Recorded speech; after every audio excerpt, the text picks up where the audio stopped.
What an absolute pleasure it is to be here today. It's great to see so many of you here. My name is Joe. I'm a young trustee at Young Epilepsy. I'm actually 24, so I'm really stretching the definition of what a young rep is, given I work with quite a lot of 12, 11-year-olds, but I'm hanging in there. Anyway, I've had epilepsy for 12 years now, and I love talking about it, and I love talking about myself in general actually, so it's great to be able to be here talking to you all now. Now tonight I'm going to tell you 3 stories about different young people with epilepsy. All of them in some way relate to this theme up here of finding community in epilepsy. Now, I've cleverly disguised the identities of 2 of the 3 people I'm going to talk about. Not to be self-indulgent, the third person is myself, and I thought it would be a bit weird to talk about myself in the third person. Anyway, for person number 1, I'm going to take you back to 2012, and a lot of stuff was going on in 2012. The Queen had a Jubilee, good for her, pretty good. Something called the Olympic Games was happening in London, and the world was meant to end, which might come as a surprise. But for 12-year-old me, that was utterly terrifying. But more important than all of that, really, of course, was the fact that 12-year-old me was diagnosed with epilepsy. That's the only picture I have of me as a 12-year-old. It's humiliating. But yeah, I was diagnosed with epilepsy when I was 12 years old, and obviously there's a whole bunch of stories related to when I first got epilepsy, but I'm going to focus instead on a different person, and it's the person I met whilst in hospital. I'm going to call him Phil. It's not him, but I'm disguising his identity, and not many kids these days are called Phil. Sorry, Phil's in the room, so I called him Phil. But I met him during dinner time on one of the hospital wards. I was sat alone eating dinner, and it was an awful dinner. It was fish and chips. It was disgusting. It tasted like cardboard. I'm a fussy eater at the best of times, so it really wasn't a great experience. Anyway, Phil then orders over. He plops himself down next to me, and unfortunately he started talking. And he didn't shut up. He was just really annoying. He just kept yapping away, yapping about the most mundane topics out there, not making any sense, frustrating me as I stared hauntingly at this fish and chips dinner. Eventually though, I got through it. Dinner just about stomached.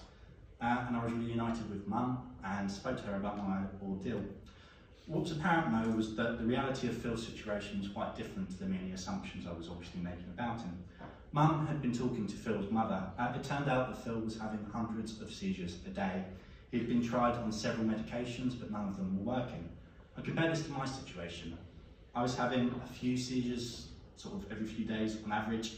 My medication lamotrigine was showing tentative signs of working. From that moment on, I was grounded. That was my reality check, really, my humbling. I realised that Phil, that kid, was going through hell every single day.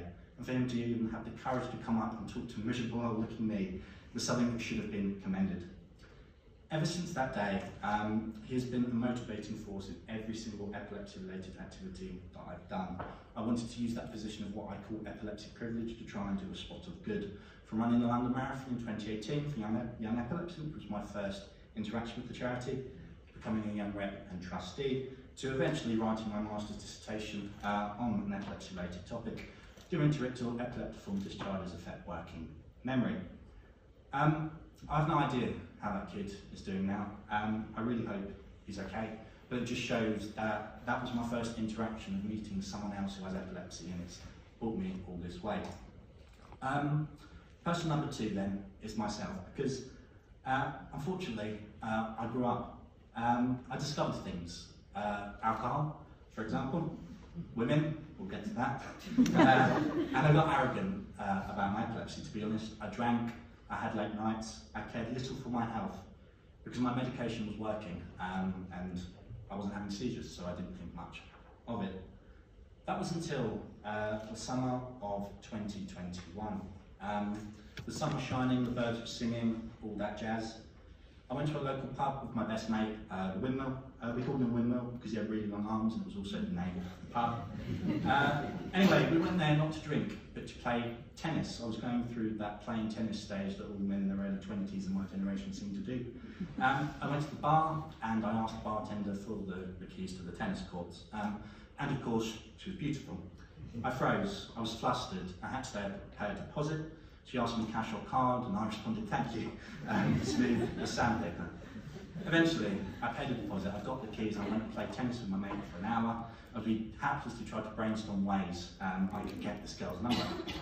Anyway, I brushed home at night, returned to the bar about an hour later. The bartender was there, glowing, obviously. I held up the keys, ready to deliver a pickup line right on other that will sweep her off of her feet. But then, my spider sense starts tingling. I froze, and not how I normally freeze in front of a woman. This was different. This was an aura. I tried to lean back on the bar stool, said to my friend, mate, I'm feeling a bit, but I didn't get to the end of that sentence. I felt my whole body start to contort, the rising white noise, I could sort of hear my friend go, oh my God, is he gonna? I fall to the floor, and then obviously the fade to black as I go into a tonic-clonic seizure. When I come round, oh shit, that's a spoiler. When I come round, I'm with two paramedics in a pub with a bunch of strangers around me. My friend is there, distraught. He's nursing his finger. He puts fingers in my mouth because he thought I was choking on my tongue. I saw my mum. She was there next to me. My friend didn't know to call her. I see my dad's blonde face in the entrance to the pub. The bartender, gosh knows where she was, but I've not seen her since. I'd had a couple of seizures recently, just before this. But it was this one that I consider by far my worst out of those seizures, and indeed my worst seizure ever. It was my first and so far only seizure in public, which I'm of course grateful for. I hit my head quite badly, the social humiliation was just unreal. And as I said, I had a couple of seizures recently around that time. Prior to that, I've been seizure-free for some years, and these seizures happened despite me constantly taking my regular medication. I wasn't really drinking, I wasn't that stressed, there were no real risk factors, and yet I was totally out of control. I was having these seizures, and I found that terrifying. It led to my one real mental health wobble I've had due to epilepsy, where I pondered the question of, was life worth living if life was as uncontrolled as this? Now, I don't wish to dwell on those dark thoughts, but the point I make is that this is the only major wobble I've had in 12 years of having epilepsy. Whereas I know and I've met people who are going through so much worse every single day. It obliterated that epileptic arrogance I had, and when I felt like physically I couldn't beat my epilepsy, I decided to again throw myself back into epilepsy-related activity. I actually met some of the other young reps in person for the first time, which was brilliant, and integrated myself further into that epilepsy community. They got me through it. Anyway, just a spoiler for this, so let's get to it. This brings me back to today, to 2024. In February, I went to a conference and I met someone who I'm calling Colin. Again, not many people our age are called Colin, so apologies to any Collins in the room, but that is his identity described. Colin was 11 years old and we started chatting, talked about football, but then obviously the topic of epilepsy kind of comes up at these things. And the kid said to me, he went, when's your op? Now, I was a bit confused at this. I was actually having shoulder surgery in March, so a couple of weeks after that, so I thought, maybe I brought that up in a young rep meeting, a young epilepsy young rep meeting or something like that, so I assumed it was that. So I said, well, it's actually coming up in a couple of weeks' time, actually, mate. Colin's eyes lit up. He went, no way, mine's in a couple of weeks too. He then said, I'm having half of my brain removed. I'm going to go blind in one eye, which is sad, as I won't be able to drive, but hey, at least I'll still be able to go in the bumper cars. Even now that statement and the way in which it was delivered, it gets me. It really broke my heart at the time, and even now as I say it now, I really, really struggle. This kid was going through hell to be at a stage where him having this brain surgery, where him losing sight in one eye was better than his day-to-day life and having those seizures. And yet he said what he said, with such a smile on his face, with hope in his eyes, with joy in his voice, as he talked about how he could still go on those bumper cars. Yet again, it made me appreciate my current situation. It rejuvenated my epilepsy-related activities, but it was just so heartwarming that this kid felt comfortable enough talking to me about that stuff, how I could be there for him for the stuff I related to, being a 12-year-old boy terrified of having epilepsy, and listen nicely to the stuff I couldn't relate to. And that there is the crux of it. Having epilepsy, it goes without saying, can be damn difficult. It can be lonely. It can be isolating. It can be downright depressing.